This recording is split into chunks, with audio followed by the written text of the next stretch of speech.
Buenos días a todos. Agradecer a cada uno de ustedes por ser parte de este evento.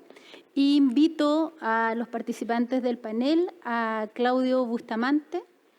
Claudio es ingeniero comercial con mención en Economía de la Universidad de Chile. Además, posee estudios de recursos naturales en la Universidad Católica. Actualmente es jefe de la División de Desarrollo Sostenible en el Ministerio de Minería. Anteriormente fue asesor de medio ambiente en el gabinete del Ministerio de Economía y se ha desempeñado en diversos cargos directivos en el Gobierno de Chile, impulsando políticas de innovación, sustentabilidad y cambio climático, acorde con su especialidad en economía y medio ambiente. Muchas gracias, Claudia. Invito también a Catalina Pasache Lepe. Catalina es actualmente asesora en medio ambiente en el proyecto de Sustentain Lithium Fase 2 de la GIS, ingeniera en recursos naturales renovables con postítulo en gestión integrada de recursos hídricos ante la variabilidad y cambio climático de la Universidad de Chile. Su trabajo se enfoca en la gestión de recursos hídricos, la gobernanza y la minería responsable. Además, cursa una especialización en ilustración para la divulgación de la ciencia en la Pontificia Universidad Católica de Chile, donde combina sus pasiones por el arte y la ciencia para comunicar conceptos de manera asequible. Invito también a Jerónimo Verdugo.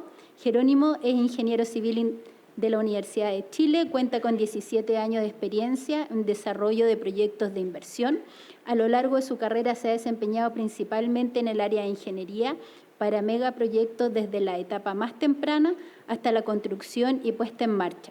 Tiene experiencia en proyectos de minería, energía, metro y autopistas urbanas.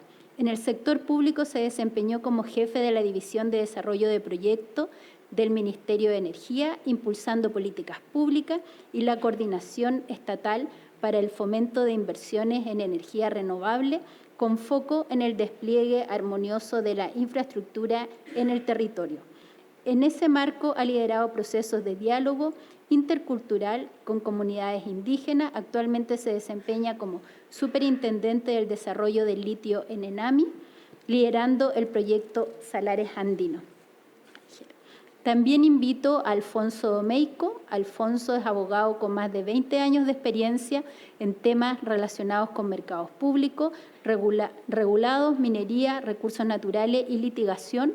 Fue fiscal del Ministerio de Bienes Nacionales como fiscal y luego director nacional del Servicio Nacional de Geología y Minería entre el 2018 y 2022, instancia donde ha participado activamente en tramitación de leyes relacionadas, así como en la implementación de políticas públicas relacionadas con el desarrollo minero, especialmente con la industria del litio. En el sector privado ha sido abogado, socio reconocido de estudios jurídicos y actualmente socio del estudio NetLegal, dedicado principalmente a la asesoría en asuntos mineros y administrativos.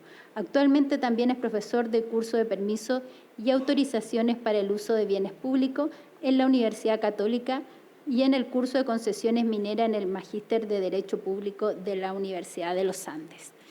Y finalmente invito a Javier Silva Miller. Javier es ingeniero civil industrial de la Pontificia Universidad Católica de Chile, que cuenta con una sólida trayectoria de 16 años en SQM.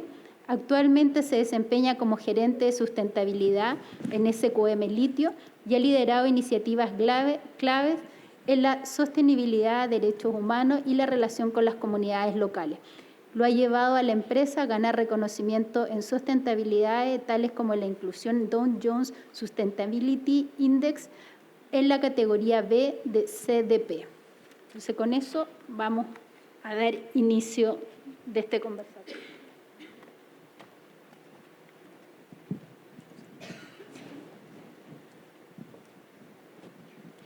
Bueno, un gusto tenerlo con un tema que es bien relevante. Entonces, vamos a comenzar con algunos temas que están bien en boga en este minuto. Y las primeras preguntas son para Claudio. Claudio, sabemos que tú estás viendo lo que son las primeras consultas de los pueblos originarios en el Salar de Atacama, en el Salar de Maricunga principalmente, ¿sí? Y lo que están trabajando con ENAMI, ¿cierto? Con Alto Andino. Entonces, Maricunga y ENAMI están haciendo las consultas de los pueblos originarios. ¿Cómo va eso? Y principalmente, ¿qué es la consulta que todo el mundo tiene en relación a los tiempos propuestos y cómo ha ido el desarrollo de esto?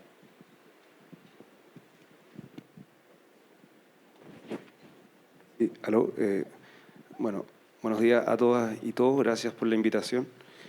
Efectivamente, el Ministerio de Minería, a partir de este año, dio inicio a sus primeras 2 consultas indígenas, son las primeras consultas que hace el Ministerio, y efectivamente comenzamos en marzo con la consulta indígena Salar de Alto Andino en relacionado a la solicitud de SEOL de ENAMI Litio CPA, y posteriormente, meses después, comenzamos la segunda consulta indígena relativa a la modificación del SEOL que tiene Codelco para efectos de la exploración y la explotación en el Salar de Maricunga.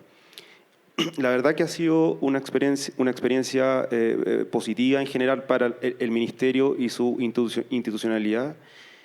La consulta indígena, en este caso, nos permite dar inicio a un proceso que dentro de sus virtuosidades nos permite avanzar en una especie de participación temprana.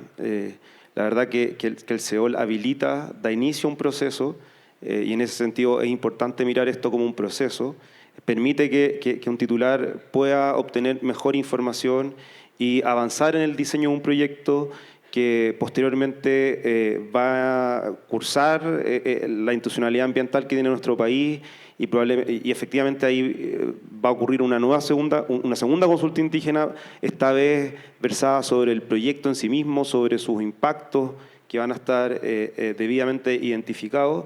Por lo tanto, esta consulta sin duda tiene ciertas virtuosidades, como digo, nos permite habilitar un proceso de participación temprana desde algún punto de vista, y eso nos permite conocer tempranamente las preocupaciones de las comunidades por un lado, y también le permite a la empresa conocer mejor el territorio y desde alguna manera empezar a construir una relación que se proyecte en el tiempo.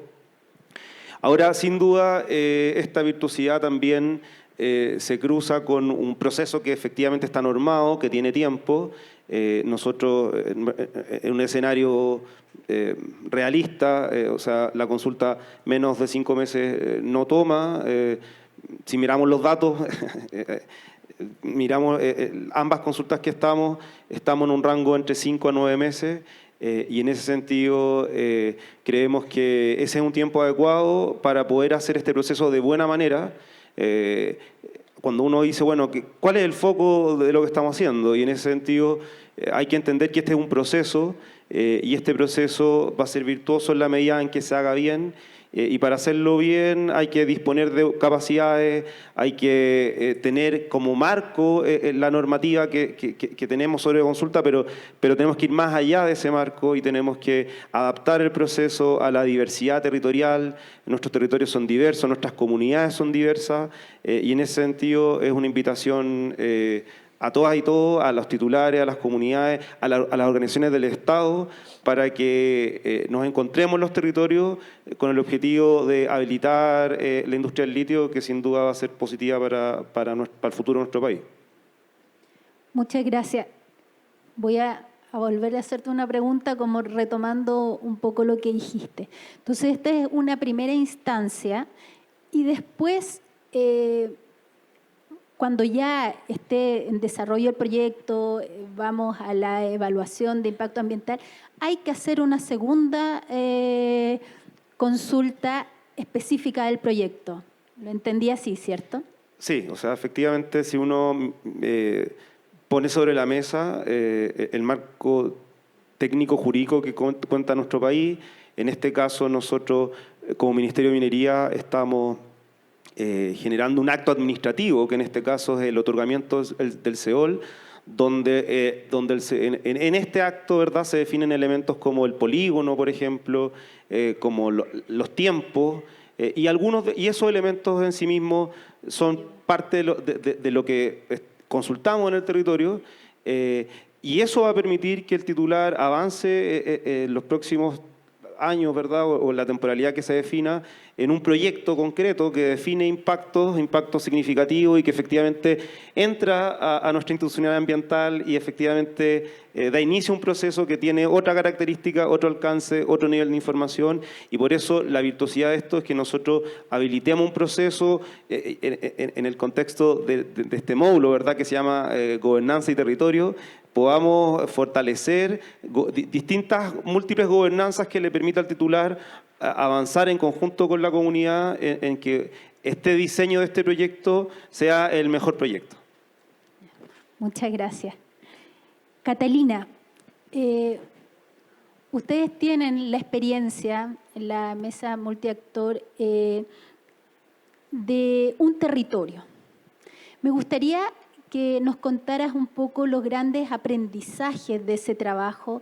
Fue largo, es un trabajo bien de detalle y quizás no todos lo conocen. A ver, como los grandes aprendizajes para enfrentar nuevos proyectos y quizás nuevos territorios.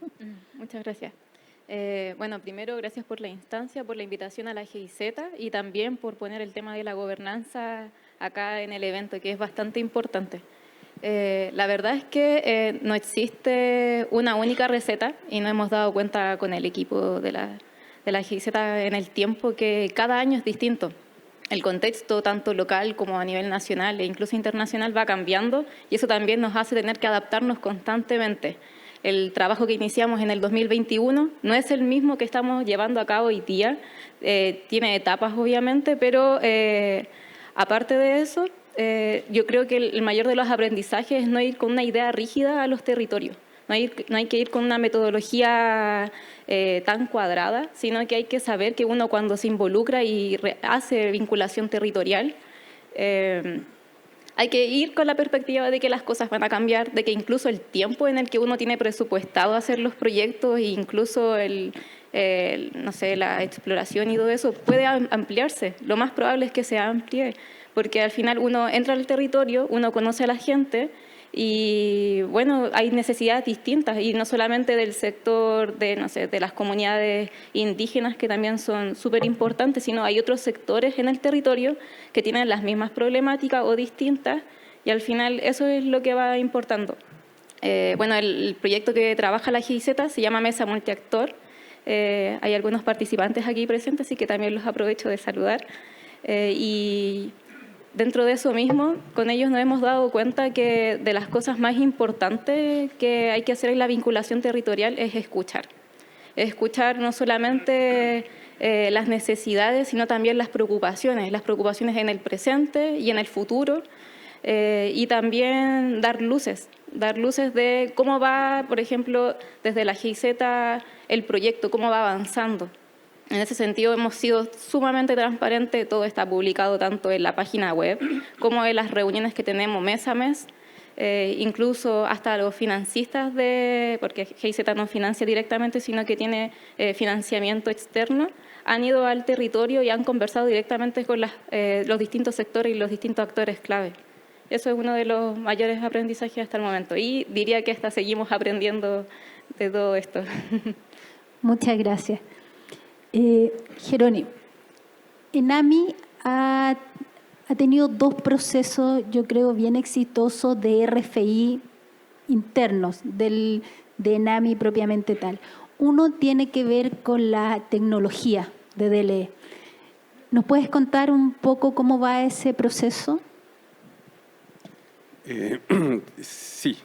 Pero antes, igual, me gustaría hacer una reflexión primero general respecto al tema de la gobernanza, porque muchas veces, claro, partimos inmediatamente hablando de la gobernanza en los espacios locales, pero yo quería hacer una reflexión general en torno a lo que nos convoca, que es el tema del litio en general, y cuando se le hace la bajada, típicamente hablamos de lo que es un mineral crítico para la transición energética. Entonces, cuando nos referimos a un mineral crítico, de algún modo reconocemos que existe una crisis y que es una crisis que se tiene que resolver. Hay una crisis ambiental, que se habla de la triple crisis, una crisis que es climática, que es de contaminación, que es de biodiversidad, y que en teoría el litio vendría a resolver o a contribuir a la resolución de esa crisis. Sin embargo, cuando miramos la situación global, también hay otras crisis. O sea, como no podemos ser indiferentes a lo que pasa en el mundo. Ayer mismo hubo un nuevo capítulo en la guerra en Medio Oriente. Hay una guerra en curso también en Ucrania, entre Rusia y Ucrania. Es una guerra que no es indiferente para lo que pasa en Chile, porque afecta a los suministros y afectó, por ejemplo, el precio del carbón, que es justamente parte importante de nuestra matriz energética, que es algo que también tenemos que superar. Entonces, cuando se multiplica por 4 el precio del carbón, y eso afecta a las cuentas eléctricas de todos nosotros, más importancia tiene todavía el litio. Cuando miramos cómo responden las potencias en torno a eso, bueno, ahí nos comentaba Francisco Donoso sobre cómo se está manejando el mercado internacional. Básicamente nosotros somos proveedores.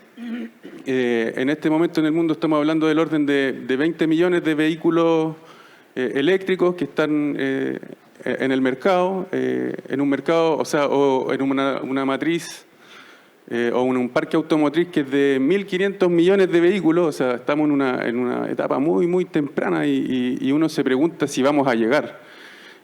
Yo quisiera preguntarle, no sé, a los presentes aquí, ¿quién tiene un vehículo eléctrico? Quizás en la audiencia, si levantan la mano, que no sean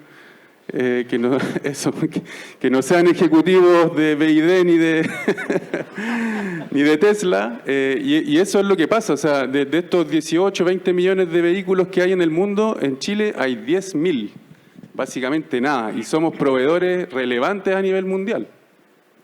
Entonces, cuando hablamos de gobernanza, también tenemos que hablar de eso. Y creo que en ese sentido la Estrategia Nacional del Litio, que es una estrategia que es diferente a la de nuestros vecinos, porque tampoco tenemos una estrategia común en el Triángulo del Litio, que sería algo quizás deseable, pero por razones históricas, políticas, no es así. Está el camino de Argentina, está el camino de Bolivia, y Chile ya tiene un camino que por lo menos está definido, donde le decimos al mundo, a este gran mundo, a las potencias, así vamos a hacer nuestra gobernanza, por lo menos como país.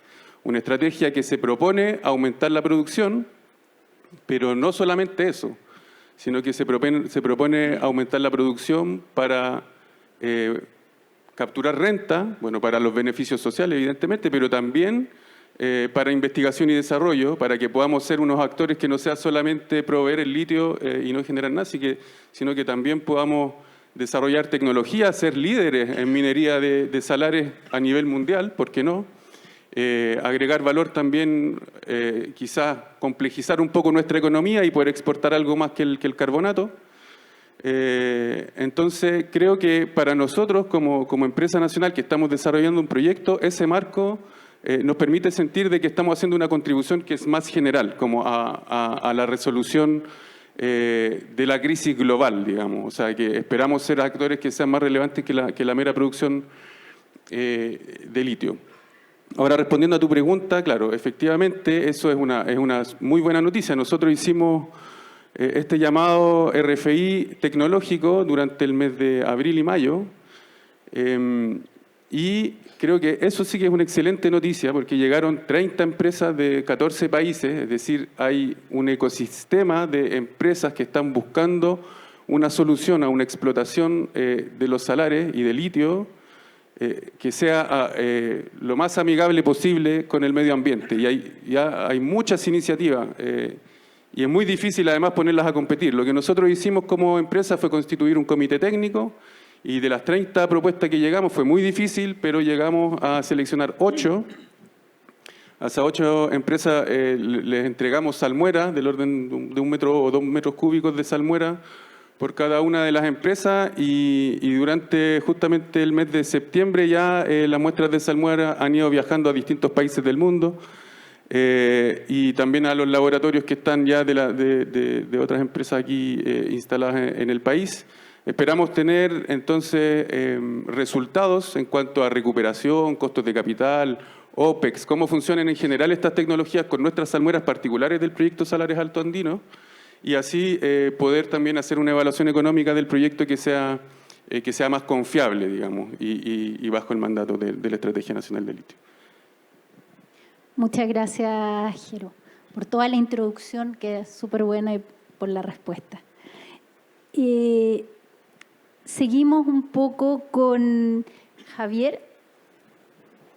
La semana pasada, el Ministerio de Minería, en respuesta a los RFI, dio la opción de seguir negociando con 6 salares. Y una de las primicias fue de que iba a dar un CEOL, cumpliendo diferentes condiciones, por salar. A mí me gustaría que tú contaras la experiencia desde el punto de vista SQM. ¿Cómo lo han hecho? Porque ustedes conviven con Albermar en un salar. ¿Es posible explotar 2 empresas?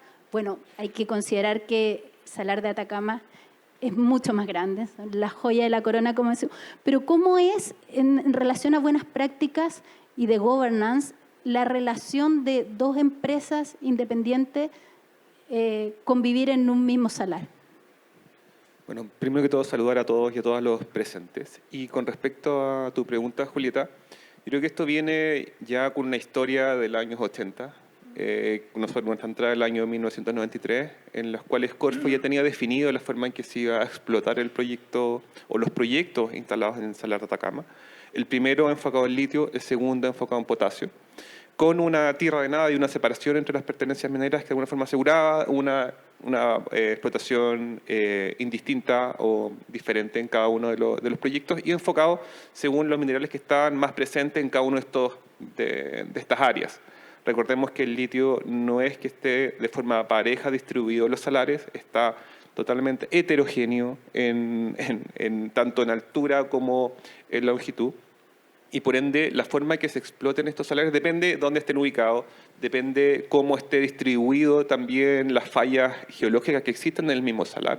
Todo esto es necesario para poder un entendimiento y una producción posterior. Ya con entrada del tiempo, desde que nosotros partimos con la producción de litio en el año 96, efectivamente lo teníamos como subproducto, nuestro foco era en potasio, por lo tanto no había mucha relación con el otro actor en el salar de Atacama, pero con el boom del litio efectivamente esto ya cambió. El foco de la compañía SQM fue el litio, ahora estamos como división litio, y en ese sentido la producción de este mineral ha sido nuestro foco. Y para ello hemos tenido que aprender cosas tan importantes como el poder entender al territorio y todos los stakeholders que estén en el mismo.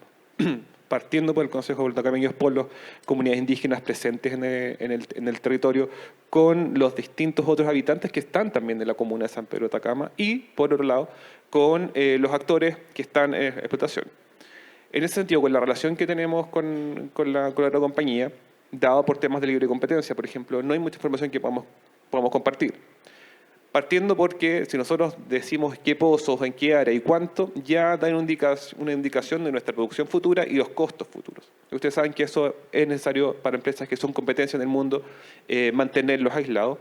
Y una señal también de una competencia libre o justa de cara a una industria que tiene pocos actores. Se necesita que exista esta libre competencia, que es sana de alguna forma. Asegura que de cara al consumidor veamos que cada uno está tratando de hacer lo mejor con los recursos que tiene. Unos se enfocan en mayores costos, otros se enfocan en mayor producción. Nosotros nos estamos enfocando ahora en la sostenibilidad, dando un sello distintivo a nuestra producción, que diferencie de otros actores en el mercado. Recordemos que el litio no es commodity. Cada uno de los actores produce de forma distinta productos específicos y más enfocados en el cliente que tiene. Acá nosotros para certificarnos con nuestros clientes pasan meses. No es que tenemos un carbonato de litio de la batería y es el mismo que vamos a producir a Tesla, a BYD, etc.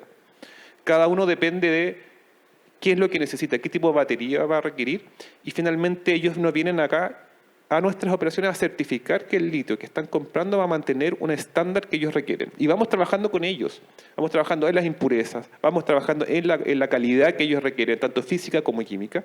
Y eso finalmente ya es 1 a 1, no hay mucha relación que se pueda obtener con otro actor. Sí, hay cosas que hay que regular, como por ejemplo en el cuidado medioambiental, como es el tema de las extracciones, que para eso nosotros estamos enfocados en cumplir con lo que nuestro gobierno está implementando, cómo se está regulando a través de Corfo, que es el dueño finalmente de las pertenencias acá en Chile, en el Salar de Atacama, y también respondiendo ahora avanzando con las comunidades y cómo la vamos reportando, cómo va nuestra operación, cómo va nuestro cuidado de los proyectos que tenemos en desarrollo. Muchas gracias. Alfonso, en el módulo que estamos acá de governance, como bien lo dijo Javier, hay diferentes actores. Yo te voy a preguntar por unos actores que son bien importantes. Al principio de la Estrategia Nacional del Litio se sentía como que no iban a ser tan importantes. Ahí tenemos 2 códigos mineros vigentes, está la Estrategia Nacional del Litio encima. Explícame un poco en relación a los propietarios mineros y que han ido pagando la patente y se entiende por el resto de los elementos porque el litio es del Estado. ¿Cómo convive esa regulación? Sí, gracias Julieta. Yo creo que esa es una gran pregunta. Dentro de la estrategia hasta ahora no habíamos visto este actor que es esencial. Legalmente, ¿no es cierto?, es una piedra angular dentro de la gobernanza y la explotación del litio. Es legítimo, ¿no es cierto?, incluir dentro de toda la discusión de la gobernanza a las comunidades. Como dice Jerónimo, ¿no es cierto?, él lo amplía conceptualmente de una manera muy interesante. Sokimich también, ¿no es cierto?, hace tremendo esfuerzo en incluir esta gobernanza a nivel internacional respecto a las certificaciones y al cumplimiento de estándares que hoy día son prácticamente éticos o morales, ¿no es cierto?, respecto al cuidado del medio ambiente y la participación de las comunidades que están previamente, ¿no es cierto?, establecidas en los lugares. Pero hoy día, dentro de toda esta estrategia, se había dejado un poco de lado a los concesionarios mineros, que son quienes, de acuerdo a la Constitución política, son los dueños de los minerales, con excepción del litio, que están en esa área. Entonces, hoy día, el derecho que tiene un concesionario minero, de acuerdo a la Constitución, de acuerdo a la Ley Orgánica Constitucional de Concesiones Mineras y de acuerdo al Código Minero, es el derecho a explorar, a explotar y a hacerse de esos minerales, de entrar en su patrimonio. Una vez que están extraídos, ¿no es cierto?, pasan a mi patrimonio. Ese es el derecho que está reconocido en la Constitución y es lo que ha revolucionado la minería de los últimos 40, 50 años. La minería entre el desastre del salitre y los años 80 prácticamente hubo una minería muy, muy precaria, ¿no es cierto?, en el país, con excepciones de algunas minas de cobre y oro, pero no tiene nada que ver con lo que viene después y que es amparado por esta certeza jurídica. En ese sentido, hay fallos, ¿no es cierto?, en los tribunales. Hay un caso que es del año pasado, o este año, perdón, que es bastante inquietante y que resuelve esto, que es el caso Arbió, que es una compañía minera, que demandó a Enel y al fisco, en el entendido de que él, en el intento de desarrollar un proyecto minero amparado por sus concesiones mineras, le solicitó al Ministerio de Bienes Nacionales una autorización para utilizar los terrenos y desarrollar el proyecto, y el Ministerio, entendiendo al Ministerio como el Estado, le dijo no. Yo he preferido una actividad diferente, yo he preferido una actividad de desarrollo eléctrico. En ese entendido, Arbió, que era la compañía, demandó al Estado y bueno, en primera instancia al menos, hoy día están en el Tribunal Constitucional y en una serie de otros trámites, ha sido condenada la compañía eléctrica por impedir el desarrollo del proyecto y el fisco de Chile de manera solidaria en $400 millones. Entonces, eso ha levantado también la alerta de decir, bueno, no es solo esto una extorsión del concesionario minero o una ¿cómo dicen?, una tinterillada, como se decía antiguamente, sino que existe efectivamente un derecho del concesionario minero reconocido en la Constitución a explotar y hacerse de esos minerales, y no es el Estado, no es la administración el llamado a limitar ese derecho. Sí lo puede limitar, ¿no es cierto?, de acuerdo a otros principios constitucionales, como son el derecho a vivir en un medio ambiente libre de contaminación, del cual deriva toda la regulación ambiental. Lógicamente que si yo quisiera instalar un proyecto minero en un salar en que voy a afectar a las comunidades o voy a afectar el medio ambiente, el Estado, a través del ejercicio de ese derecho común, podría negármelo, pero no podría decir a usted sí y a usted no. A usted para el litio sí, a usted para el desarrollo de su proyecto de otros minerales, de todo el resto de la tabla periódica, con excepción, menos litio, no. Ahí hay un conflicto que, volviendo un poco a tu pregunta, yo creo que el anuncio de la semana pasada ha resuelto de una manera positiva. Yo entiendo, y así lo interpreto de buena fe, que el gobierno al exigir o al dar una suerte de fast track a aquellos proponentes que acumulen o tengan o junten, reúnan más del 80% de las concesiones mineras dentro de un polígono previamente definido, va a tener un fast track, porque el gobierno también, yo entiendo que no podría haber dicho otra cosa. La ministra no podría haber dicho, mire, sí, es un problema práctico legal, ella tiene el derecho al litio, entonces ella no puede ponerse a discutir con el otro y lo habían hecho. Es un poco una situación que no tiene mucha salida, más que o cambiar la norma, cambiar la ley. Hoy día cualquiera abra un diario, hoy día a ver quién se atreve a cambiar una ley. Dos, el Estado podría haber resuelto esto tal vez de otra manera. Yo creo que, si usted me pregunta a mí modestamente, yo lo hubiera hecho al revés. En vez de definir polígono, que es algo que yo creo la debilidad un poco de esto, es haber dicho dentro de las cuencas, el que me proponga a mí ciertos polígonos y ciertos porcentajes y ciertas dentro de la cuenca para evitar, ¿no es cierto?, este problema de no más de dos dentro de uno, evitar que se sobreexploten las cuencas. Ahí yo podría definir un polígono posteriormente, pero hoy día, si bien es positivo, porque el Estado está reconociendo el valor de la concesión minera, yo creo que este es un reconocimiento que también va a influir, lo digo desde el punto de vista legal, no tengo idea, no lo he hablado con ENAMI, no sé lo que está, no tengo ninguna información al respecto, pero debiera influir, ¿no es cierto?, respecto a las decisiones de ENAMI, debiera influir respecto a las decisiones de Codelco, de considerar a ese concesionario minero como un actor, no sé cuál es la categoría de ese actor, pero sí como un actor que es necesario para poder desarrollar el proyecto. Y en cuanto a los límites, la Constitución efectivamente dice que el presidente de la República tiene la facultad de conceder, ¿no es cierto?, las concesiones de la explotación del litio con toda su regulación, pero esa facultad no es una facultad arbitraria, ¿no es cierto?, libre de cualquier tipo de regulación. Esto se acabó con la Revolución Francesa, ¿no es cierto? Hoy día la administración está regida por el principio de la no discriminación arbitraria.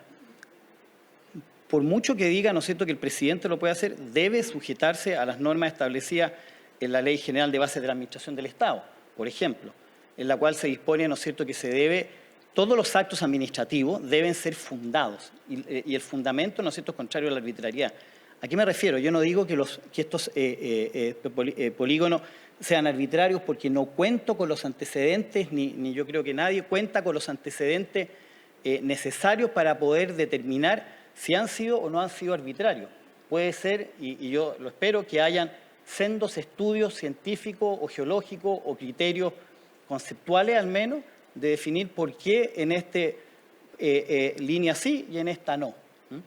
Y no es la única vez que se ha dado. En los planos reguladores, por ejemplo, ¿no es cierto?, se lo llama el tema de la regulación, siempre hay una batalla judicial de definir por qué yo esta línea en un plano, en decir una comuna, por decir, si alguien ubica, no sé, en Lampa, por decir un ejemplo. ¿Por qué esta línea yo voy a definir que acá voy a construir viviendas que por su densidad van a costar X, ¿no es cierto? Y esta línea de acá yo voy a definir otra vivienda que tiene otro valor. O sea, a uno lo hago rico y a otro menos rico y a otro tal vez lo bloqueo porque le declaro el área verde. Esa definición es la que va a influir acá. Eso es. Muchas gracias. Javier, volviendo, ustedes ya llevan mucho tiempo en el Salar de Atacama. Cuéntame un poco la relación con los pueblos originarios. Han hecho un trabajo ahí de mucho detalle. Cuéntanos tú mejor en qué ha consistido. Yo creo que la primera declaración es que es un trabajo en desarrollo. Y yo creo que, como cualquier relación humana, es una relación que tiene que basarse en el tiempo, en la confianza. Y en ese sentido es algo que hay que estar constantemente manteniendo. Es como en las relaciones, hay que mantenerlas vivas durante toda la vigencia de esta relación, que hasta cuando tengamos el contrato vigente. Y por eso mismo hemos ido aprendiendo. Hemos pasado a los primeros años no tener relación, a partir con primeros intentos de buscar algunas alianzas, buscar el apoyo, buscar la escucha, y de ahí a empezar a trabajar en mesas de diálogo, en estar presentes, en marcar de una forma distinta una disposición a el diálogo. Lo primero, como básico, y de una postura bien humilde, de escuchar también, como lo dijeron anteriormente, pero una escucha que tiene que tener algo detrás, o algo posterior. ¿A qué me refiero con eso? Es que tienen que haber acciones posteriores. No se puede quedar solamente en un diálogo, una mesa, un trabajo, sino que ambas partes tienen que conocerse, tienen que empezar a confiar para buscar puntos de encuentro que mejoren las condiciones de ambos. Nosotros entendemos que somos un actor un actor nuevo en el territorio. Ellos son actores que han estado ancestralmente ahí y por ende nos ven nosotros como una oportunidad de mejorar sus condiciones. Yo creo que eso, y nosotros una oportunidad en ellos de aprender de cómo el cuidado y la cultura que existe en ese territorio se pueda mantener. En eso hemos estado, buscando estas instancias que nos permitan ir buscando estos puntos de encuentro, avanzar, aprender ambos, entender cuál es la concepción, la cosmovisión que ellos tienen de ese territorio que ellos han habitado por tanto tiempo y quieren seguir habitando los próximos miles de años más. Entonces tenemos esa responsabilidad, la estamos aprendiendo, un poco a golpes, pero sí hemos aprendido a que tenemos que tomarlo en consideración, ponerlo entre nuestros pilares de desarrollo, de estrategia de negocios finalmente. Y en ese sentido avanzar, quizás en cosas muy pequeñas como en estos pequeños diálogos, en ver cuáles son sus necesidades, tratar de apoyarlos, dado con los recursos que están generando por el litio en eso. En temas, nosotros tenemos programas en salud, programas de educación, pero tratamos que siempre sean de alguna forma co-creados con ellos, que no porque nosotros creemos que esto es lo que necesitan, vamos a implementarlo, sino tiene que ser con los dueños de casa. Esto es, yo estoy entendiendo bien, estoy de alguna forma con esta visión de quizá un poco externa, ¿me estoy haciendo cargo de esta necesidad? Es una respuesta que no es tan fácil y no se puede tomar de un día para otro. Llevamos varios años en esto, en lograr conectar a ambas puntas. Hemos avanzado, sin lugar a dudas, pero que nos falta por avanzar totalmente. Aparte que estamos en un territorio que por el Estado está bastante olvidado, comunidades que son pequeñas, sin ninguna de sus necesidades básicas cubiertas. Entonces, obviamente que ellos ven acá, tenemos que aprovecharlo, si no va a pasar el boom del litio y vamos a quedar donde mismo. El Estado va a llevarse estos recursos y nosotros vamos a quedar sin nada. Entonces, creo que eso es un eje que hay que seguir trabajando, o estamos en una instancia de diálogo previo, que buscamos ir profundizando este proceso, generando más vínculos. Y, por otro lado, de nosotros receptivos a entender también cuál es su visión. Vuelvo a ese punto y quiero hacer énfasis ahí. De forma simplista, no dice, no, es que aquí el tema del agua, no el tema de contaminación.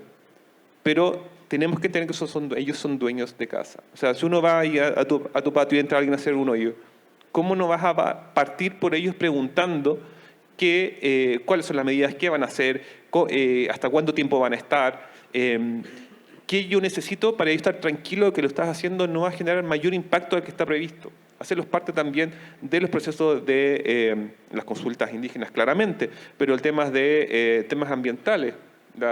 Cuando uno empieza a preparar un proyecto, lo ideal sería que antes uno ya empiece a conversar para incorporar, cuando se presenta este proyecto al estudio de impacto ambiental, las consideraciones de las comunidades y de alguna forma que ellos recojan y el proyecto se base en eso, para que en el momento cuando empiece a avanzar ya uno empieza a ver los detalles, pero no en ese momento ir al choque, en el momento a que se tengan que extremar las posiciones. Yo creo que acá es la oportunidad que tenemos como sociedad de escucharnos nuevamente. Son relaciones sociales, son relaciones interpersonales, de respeto.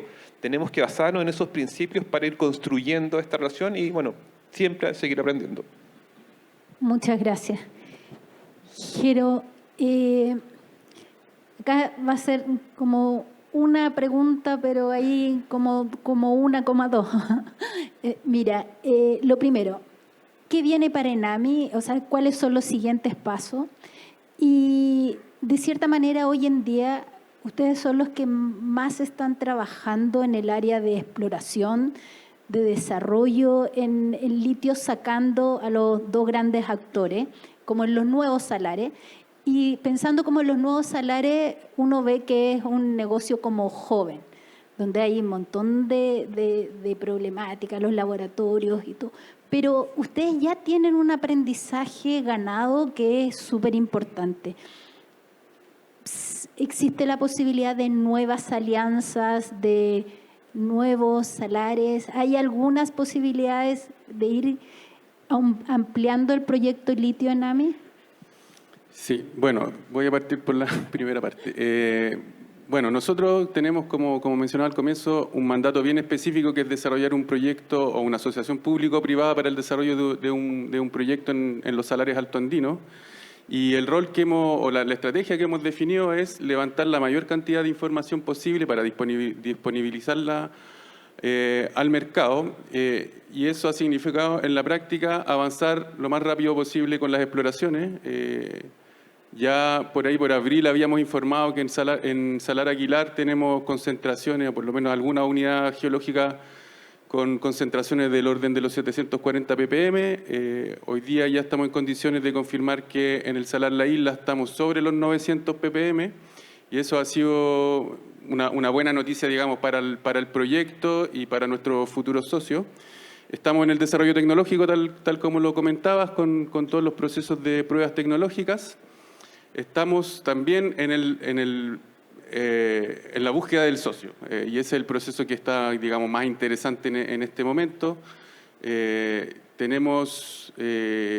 que nosotros hicimos fue un proceso que lo hemos definido como público, competitivo, transparente y con básicamente impecabilidad jurídica para que no se nos caiga más adelante. Hicimos un llamado abierto a manifestar interés. Llegaron, me parece que fueron 12 las manifestaciones de interés, y nosotros habíamos publicado junto con las bases de la manifestación de interés requisitos de admisibilidad que fueron cumplidos como operadores por 4 empresas. Así que tenemos 4 empresas de nivel mundial, incluyendo al concesionario, en esta fase final de la búsqueda del socio. Y por otro lado tenemos 2 empresas que adicionalmente cumplirían con el propósito de proveer financiamiento al proyecto sin necesariamente ser operador o desarrollador del proyecto. Así que esperamos estar dando noticias y durante el primer semestre del próximo año tenemos que tener definido nuestro socio. Así que eso es lo que viene para el proyecto Salares Alto Andino. Hemos habilitado otras cosas, como en particular el trabajo que estamos haciendo con el Ministerio de Minería en la consulta indígena. Esperamos obtener el CEOL a la brevedad. Estamos trabajando en materias ambientales con levantamientos previos, también estamos licitando ya una línea de base de estándar para ingresar al CIA para las exploraciones avanzadas. Por lo tanto, la idea es que el socio que viene a hacerse parte del proyecto ya tiene un camino bastante trazado hacia adelante y esperamos digamos que eso nos permita tener una producción relevante de 60.000 toneladas por año, ojalá, al 2032. Ese es nuestro cronograma ideal.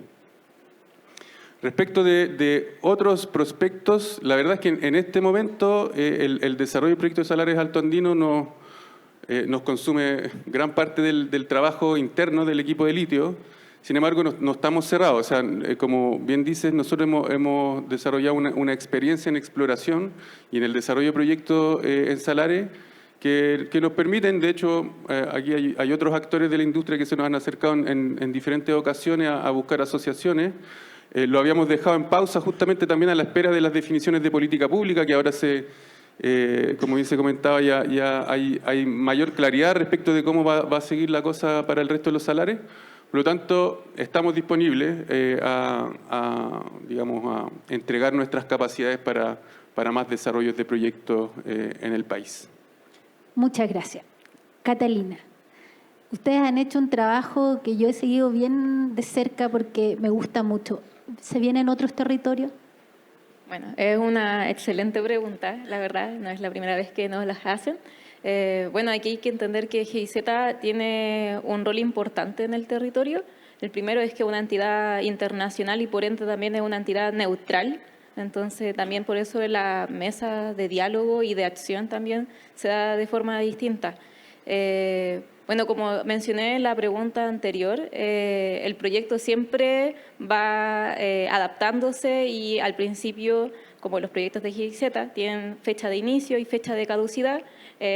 Nuestro proyecto también tenía fecha de caducidad y se extendió este año hasta el próximo año a principios, a fines de febrero.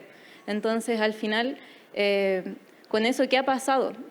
Como les comenté también, todo ha sido de forma transparente con la mesa multiactor y con los participantes, y a pesar de que tengamos fecha de caducidad como GIZ, la gente que está participando hoy en día en la mesa multiactor ha querido continuar con la iniciativa, y eso es algo muy bueno. Yo creo que hasta es como unos indicadores de éxito, de que ellos tomen esta autonomía y la mesa por ellos mismos y quieran darle continuidad hasta lo que ellos estimen conveniente. Obviamente los objetivos van a ir cambiando porque las necesidades también van cambiando con el tiempo. Así que, bueno, en este momento GIZ no tiene pensado en ir a otros territorios tampoco, pero sí nosotros estamos siempre difundiendo de que este modelo de gobernanza horizontal, colaborativa y ambiental es sumamente replicable en otras cuencas, sobre todo en las altoandinas e incluso a nivel de región. Muchas gracias. Bueno, Claudio, en relación al anuncio que ya mencionaba de los próximos 6 salares, me imagino que serían los pasos siguientes. En relación a que la Estrategia Nacional del Litio se puede pensar que es como un proyecto más de gobierno, quizás, ¿cómo vamos con los tiempos en relación a la finalización del gobierno? ¿Se alcanza a avanzar? Yo creo que es una pregunta que todo el mundo tiene. ¿Cómo seguimos con los 6 salares y en relación del tiempo? O sea, para mí la Estrategia Nacional del Litio ha sido un gran paso, ha sido un gran avance, pero ¿cómo vamos en relación del tiempo y quizás no volver en un minuto a foja cero? ¿Cómo avanzamos? ¿Cómo vienen los 6 salares que ya están disponibles? Sí, bueno, gracias por tu pregunta. Nosotros confiamos que la estrategia está sentando las bases para que la industria se pueda desarrollar de manera sostenible en el corto, en el mediano y en el largo plazo. Y sin duda, para que eso ocurra, se requiere la colaboración de distintos actores, públicos, privados, de los actores del territorio. Creemos que efectivamente se ha dado inicio, no ahora, sino que ya hace un tiempo atrás, diversos procesos que nos permiten ir avanzando. Yo escuchaba a Alfonso, decía, mira, hubiera sido bueno quizás preguntarle en la cuenca qué proyecto u otro. Bueno, justamente eso fue lo que se buscó con el proceso anterior, que fue el proceso de RFI que abrió el Ministerio de Minería en el mes de marzo, abril, y justamente el resultado de este primer anuncio, porque se planteó que debiese venir un segundo anuncio dentro de lo que queda de este año, justamente se hace mirando efectivamente dónde hubo interés y cómo esos distintos intereses se concilian, justamente pensando en que en el corto, mediano y largo plazo podamos tener un proyecto que avance en el fondo. Nosotros como Ministerio no solo tenemos como la meta per se de entregar un CEOL, sino que queremos que ese CEOL efectivamente habilite un proyecto. Y por eso hemos estado mirando y diseñando este proceso que tiene hitos. Un primer hito fue justamente el proceso fue la elaboración de la estrategia, darla a conocer, entender que es una estrategia mixta, ¿verdad? No es una estrategia que permite que los distintos actores, que las alianzas público-privadas nos permitan impulsar esta industria y ser líderes en el mundo. Pero efectivamente tiene hitos que tenemos que ir monitoreándolos en relación a cómo va su avance. En ese sentido, como Ministerio, estamos conscientes de que tenemos que avanzar acorde a los tiempos y efectivamente miramos de manera virtuosa el interés que hay de las distintas actorías. Dimos a conocer el proceso RFI anterior, se planteó que iba a venir un anuncio en el mes de agosto-septiembre, finalmente la semana anterior se pudo dar ese inicio. Efectivamente nos queda un segundo anuncio que se está trabajando en relación, porque uno dice... ¿qué información, con qué información estamos tomando decisiones? Y efectivamente siempre está la aspiración a tener toda la información y la verdad que nosotros tenemos que, con la mejor información disponible. En ese sentido, todos estos procesos que hemos ido articulando de alguna manera apuntan a eso. Desde ese punto de vista, efectivamente, el anuncio de estos 6 salares adicionales a los que ya se ha ido avanzando, nos va a permitir en las próximas semanas habilitar los respectivos procesos de consulta indígena que deben ocurrir en cada uno de estos 6 salares. Como yo les comentaba al inicio, menos de 5 meses no es razonable. Sin embargo, para cumplir con los plazos, efectivamente, hemos hecho un proceso previo con las distintas comunidades de los distintos territorios. Acá quiero reforzar algunos elementos que planteaba en mis primeras palabras. O sea, nosotros llegamos a territorios que son diversos, nuestras comunidades son diversas.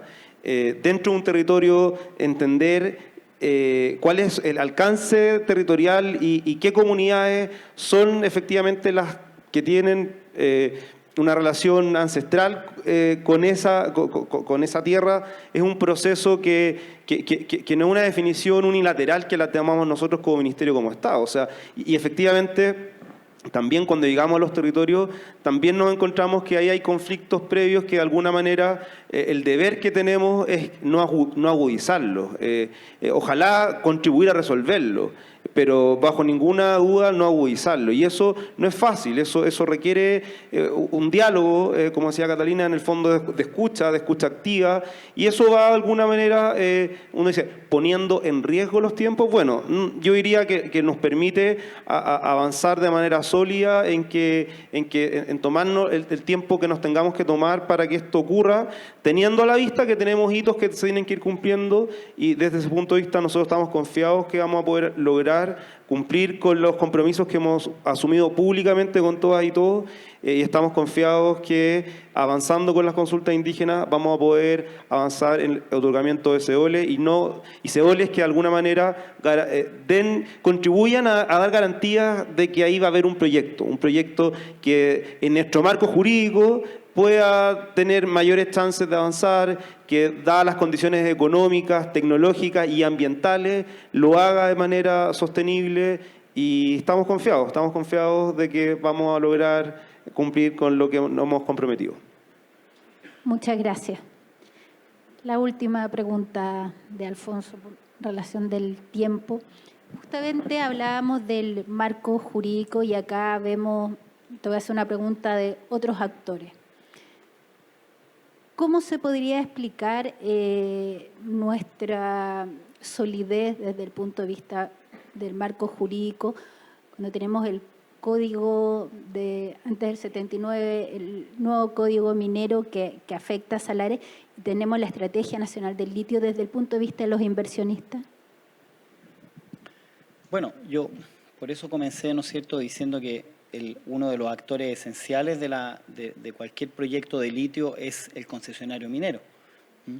En dos sentidos, ¿no es cierto? Primero, en el sentido de que sus propios minerales están protegidos por la Constitución, por lo tanto, en la extracción del litio va a haber, ¿no es cierto?, van a acarrearse, van a ir confundidos otros minerales, y eso, yo lo he conversado con otro abogado, podría dar pie a una querella criminal el mismo día, ¿no es cierto?, por apropiación o robo de mineral. Yo estoy diciendo, aunque suene fuerte, pero eso es lo que dice el Código Penal. Si yo soy dueño de la concesión minera y alguien está tomando mucho, la tabla completa periódica, sí, pero estructuralmente o conceptualmente es así. ¿Por qué es así? No lo sé. Esto partió el año 64 y ha sido una política de suples, ¿no es cierto? La política del litio, no esta, perdón. Yo digo cómo se modificó y cómo se incluyó en la Constitución y en las leyes, qué sé yo. No hubo un esquema.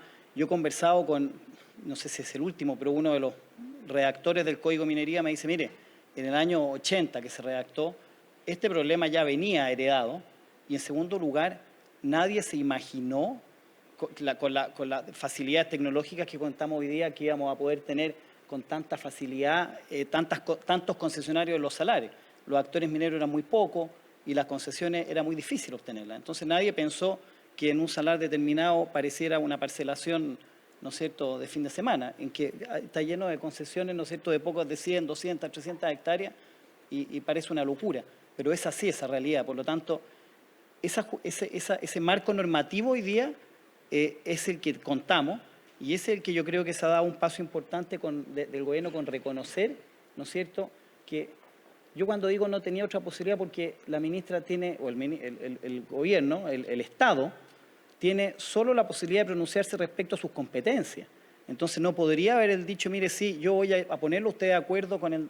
No puede, pero sí puede, ¿no es cierto?, establecer o disponer los mecanismos, los incentivos para que haya un acuerdo, ¿no es cierto?, entre ese concesionario minero y el concesionario del SEOL.